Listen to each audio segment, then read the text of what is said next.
Сәлем достар, бүгін сіздермен бірге өте тойымды таңғы аспен бөлісетін боламын. Менімен бірге соңына дейін видеоны қарап шығыңыздар. Ол үшін қызанақ, болгар бұрышы, чеснок, жұмыртқа және де колбаса қажет болады, және бір үлкен пияз. Енді ең алдымен біз қызыл бұрышын, болгар бұрышын жақсылап майдалап турап аламыз.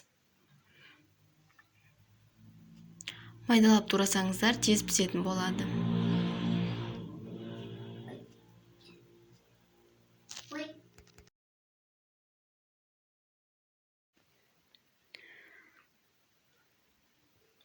Менің каналыма тіркеліп, менің видеоларыма лайк басып, комментарий қалдырып кетуді ұмытпаңыздар. Осылай майдалап тураймыз.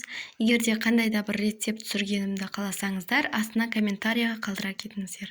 Енді осындай бір пиязды дәл солай майдалап турап аламыз. Неғұрлым жұқа турасаңыздар, соғұрлым тез дайын болады.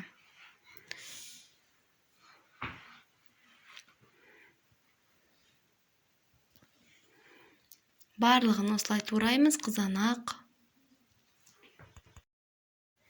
майдалап қызанағымызды турайтын боламыз. Егер де үйде блендер болып жатса, блендермен айналдырсаңыздар да әдемі шығады. Мен осылай майдалап турап шықтым.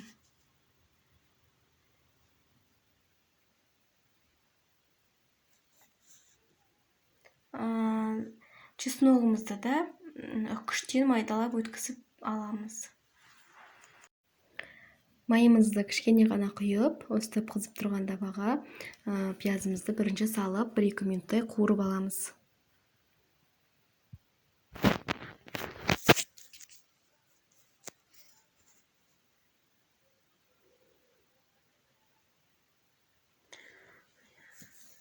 Енді болгар бұрышын осылай кезек-кезегімен салатын боламыз.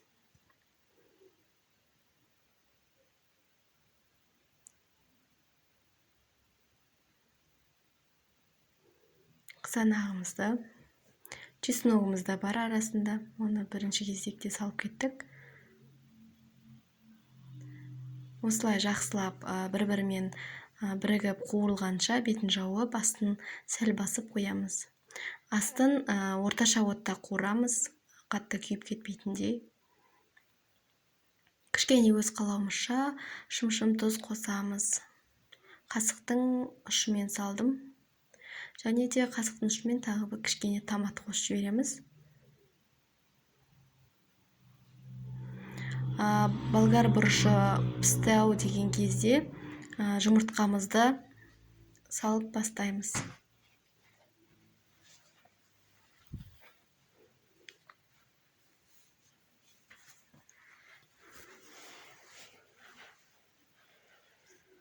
Жұмыртқамызды саламыз.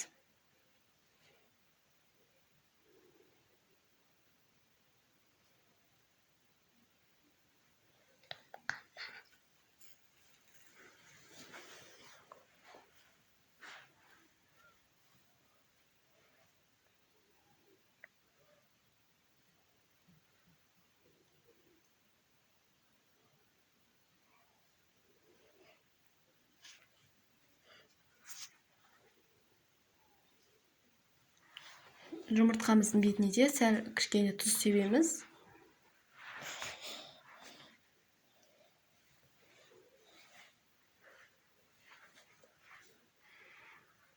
Міне біздің колбасамызды саламыз міндетті түрде. Колбаса менде жай ғана үйде болғандықтан салдым. Ол болмаса да өте дәмді болады. Егер де сыр болса, сырды да үгітіп салып жіберсеңіздер, сырмен де өте әдемі болады. Міне біздің таңғы асымыз дайын болды. Сіздерге де жасап көруге кеңес беремін. Менімен бірге болғандарыңызға рахмет, сау болыңыздар.